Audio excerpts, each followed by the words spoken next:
إن الحمد لله نحمده ونستعينه ونستغفره ونعوذ بالله من شرور أنفسنا ومن سيئات أعمالنا من يهدي الله فلا مضل له ومن يضلله فلا هادي له وأشهد أن لا إله إلا الله وحده لا شريك له وأشهد أن محمدًا عبده ورسوله يا أيها الذين آمنوا اتقوا الله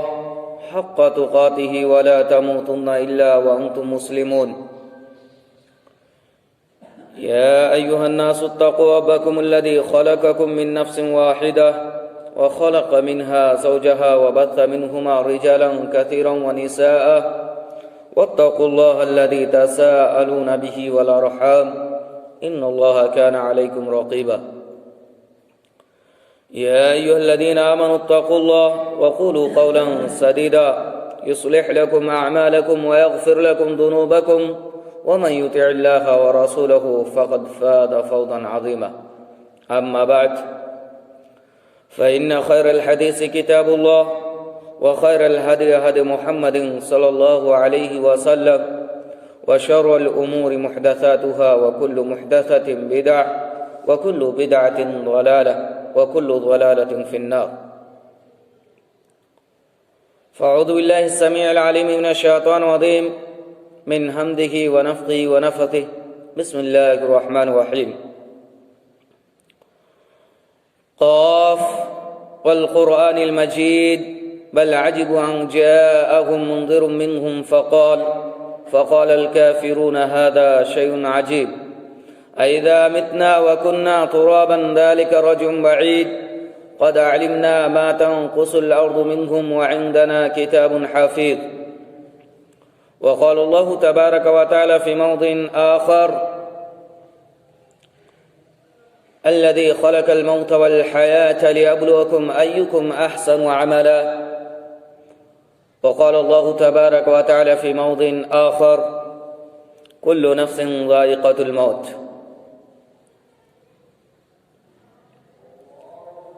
برادران ملت دینی ملی بھائیوں قابل صد احترام میری ماں و بہنوں، تمام قسم کی تعریف و توصیف، حمد و ثنا، عظمت و بڑائی، بزرگی و برتری اس اللہ وحدہ لا شریک، خالق کائنات، مالک ارض و سما کی ذات بابرکات کے لیے، جس نے ہم بنی نوع انسان کو پیدا کیا اور پھر پیدا کرنے کے بعد ہماری رشد و ہدایت کے لیے بے شمار انبیاء کرام کو اس دار فانی کے اندر مبعوث فرمایا۔ بعدہ انگنت درود و سلام سید الاولین والآخرین، امام المتقین، شفیع المذنبین، خاتم النبیین، جناب محمد عربی احمد مصطفیٰ محمد مصطفیٰ صلی اللہ علیہ وسلم کی ذات مطہرہ پر ہو، اللہم صلی وسلم وبارک علیہ۔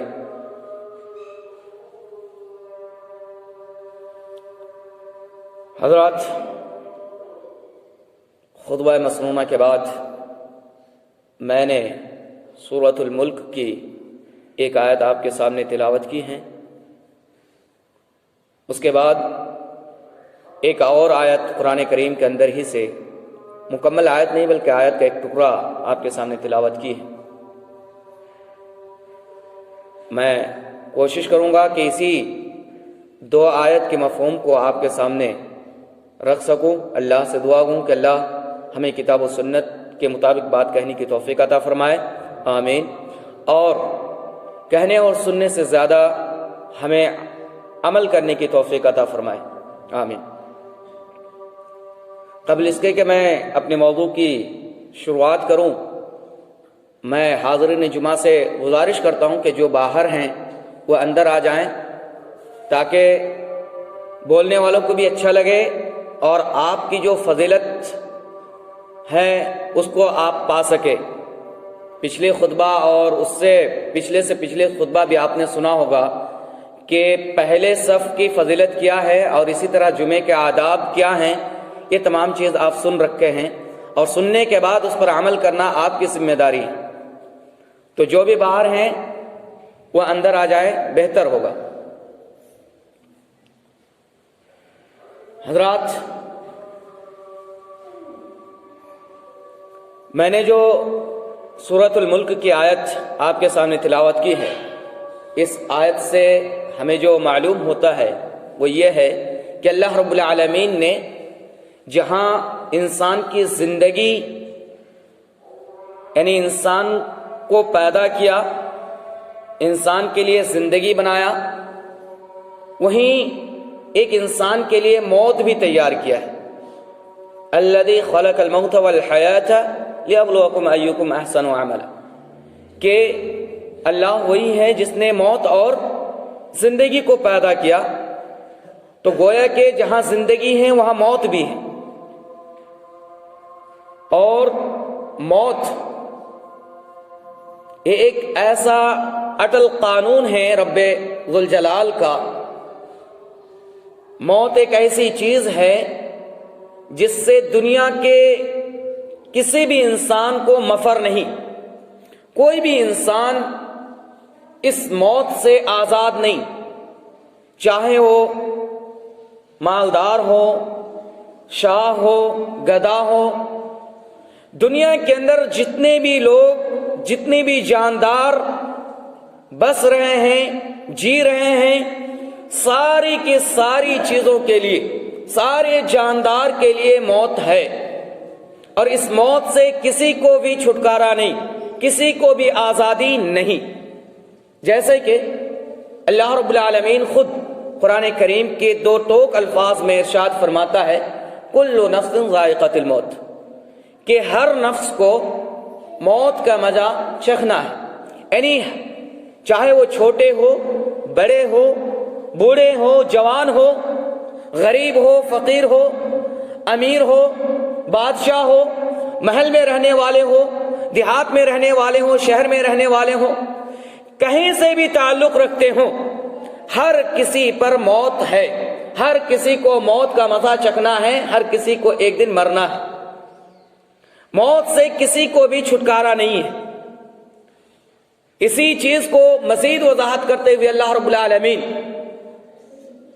سورۃ السجدہ کے اندر ارشاد فرماتا ہے کہ اے نبی پاک صلی اللہ علیہ وسلم، آپ فرما دیجئے، آپ لوگوں کو باخبر کر دیجئے کہ جس موت سے تم بھاگتے ہو، جس موت سے تم بھاگنے کا راستہ اختیار کرتے ہو، تلاش کرتے ہو، وہ تم کہیں پہ بھی رہو، تمہیں آ پکڑے گی، تمہیں موت آ کر رہے گی۔ تو یہ قرآنی آیات کریمہ سے ہمیں یہ معلوم چلتا ہے کہ انسان جیسے بھی ہو، جس حالت میں بھی ہو اور جس جگہ میں بھی ہو، اور ان کی حالات جیسی بھی ہو، ان کو موت آ کر رہے گی اور اسے موت سے آزادی نہیں ملے گی، وہ چھٹکارا نہیں پا سکتا۔ تاہم جب ہر انسان کے لیے موت ہے اور موت سے کسی کو آزادی نہیں، موت سے کسی کو چھٹکارا نہیں، جیسے کہ کسی شاعر نے کہا بھی ہے، الموت قدح کل نفس شاربہ، کہ موت ایک ایسا پیالہ ہے جسے ہر کسی کو نوش کرنا ہے، ہر کسی کو پینا ہے۔ والقبر باب کل نفس داخلہ، کہ قبر جو ہے ایک ایسا دروازہ ہے، ایک ایسا گیٹ ہے جس میں ہر کسی کو داخل ہونا ہے۔ تو یہ تمام چیزیں اس بات پر دال ہے کہ موت سے کسی کو بھی چھٹکارا نہیں ہے۔ تو جب موت سے ہمیں اور آپ کو چھٹکارا نہیں ہے، تو ہمیں اپنی زندگی میں اس بات سے بھی